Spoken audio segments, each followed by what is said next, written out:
What? So, what would we tell Kevin Warren if we had a wish list of coaches and how to proceed? Well, I know what Dustin's list a name that won't include, so I'll start mine because it's at the top. Jim Harbaugh is the number one guy you would have to explore, and they should be doing that now. They should already have an idea of whether or not Jim Harbaugh would be interested in coming back to the NFL, how serious the Chargers might be in pursuing him, what other teams might be lurking, like the Panthers, and what are the Bears' chances.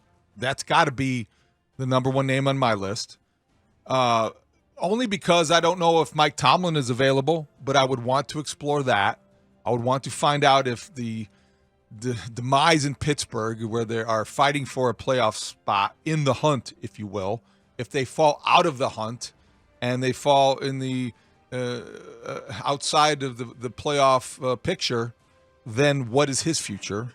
So he would be on the list too. Bill Belichick would be the third big name dream list. I don't think that's a conceivable. I don't think that's realistic, but I do think that I would ask. I would explore it. If you're going to swing big, and I hope that Kevin Warren does, and think championship and think stability, then I would hope that those three names would be at the top of the list. If you go the more traditional, conventional route and look for the offensive-minded head coach, the hot coordinator, as the Bears so often do, it's going to be Ben Johnson. It's going to be maybe Brian Callahan. It's going to be Press Taylor, somebody like that, maybe Eric Bieniemy. But I do wonder about his next step after such a bottoming out phase in Washington with the Commanders team this season. So there's like 7 names there. It's a long list, but it has to be an exhaustive one if you're Kevin Warren and you're going to do this right. Well, this is a huge undertaking. It all goes back to, I think, David, you mentioned earlier in Pick 6, it's an equation, right? So what's does the head coach, the next head coach of the Bears, have anything to do with also who's the next quarterback of the Bears? How much are those two items combined? But just here's a name that maybe hasn't been out there that much, but I just was looking around, and it makes sense to me. Eric Bieniemy, by the way, would be the person I'd want to talk to. I got to figure out why he's not getting a job, but I'd like to talk to him. I heard he's kind of tough on players, though. I heard he's not exactly a player's coach. But Mike McDonald from the Ravens, if you like what the better Harbaugh coach does, maybe Mike McDonald, who's been around both the Harbaughs now, young guy, also around Lamar Jackson, who a lot of Bears fans would say, hey, why can't Justin Fields be more like Lamar Jackson? Defensive coach, though. Defensive coach, yeah. But maybe there's a quarterback's coach or a wide receivers coach that Mike McDonald brings with him as his OC. This Lamar Jackson comp may have 3 more games to exist in Chicago. Oh, right. But, David, I said it also this question is very difficult to answer when you don't know what the plan is at quarterback. Jim Harbaugh is not on. I don't even interview Jim Harbaugh. Yeah, I disagree with that. I would definitely interview Jim. I think that would be a guy. I don't even know if you want to interview him or hire him. Why even bother? Just, can you please take our job? I think David is right, though. I think that there will be someone like Mike Tomlin. I don't know that it will be Mike Tomlin, but there will be somebody who's a really good head coach that might be available. What I find amusing, and I like Eric Bieniemy a lot, I wonder how Ryan Poles feels about him. So I think that is a very interesting idea. Poles has worked with him and seemingly would know about that tough coaching style, whether that works or it doesn't work, if you need someone else to sort of complement that. We mentioned Ben Johnson. What's amusing to me is that if you put together a list of offensive guys that are headed for an NFL job, arguably Luke Getsy would have been on it before the start of this season. And that's not a guy that I would interview or give the job to. But just he was a young offensive coordinator that had done some good work with the quarterback last year.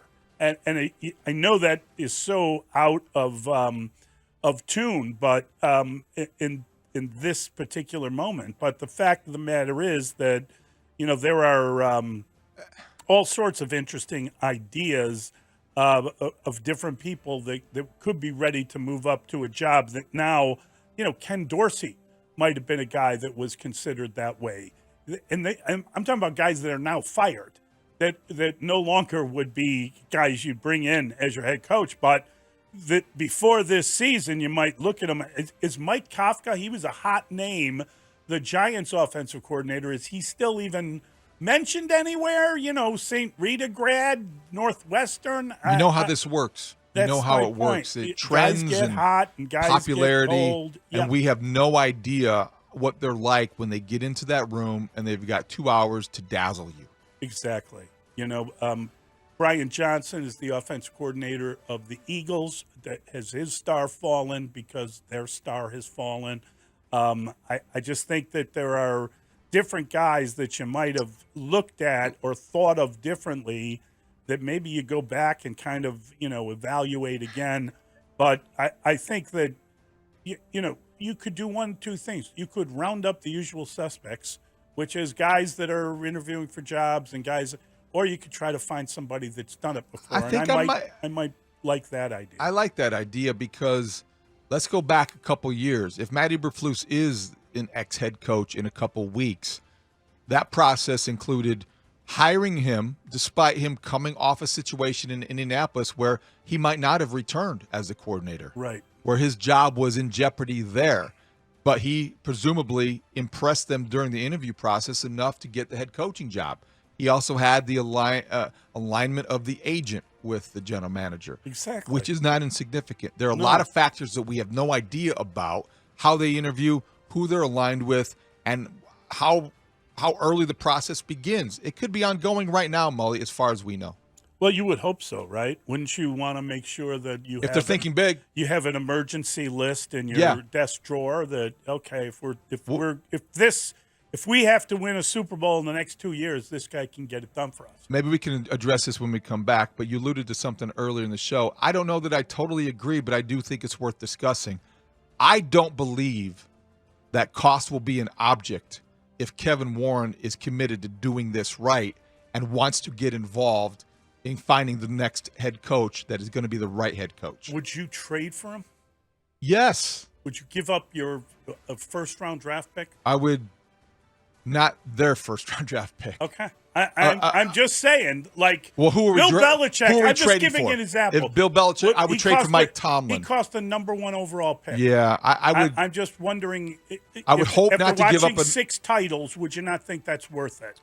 Crazy as it sounded at the time. He's not been a good personnel guy lately, but I do think he would provide you some gravitas and stability that you currently lack. I wouldn't say no, but you also would then be able to have to be willing to write a blank check. If I wouldn't say no to Belichick, wouldn't I say yes to Eric Bieniemy?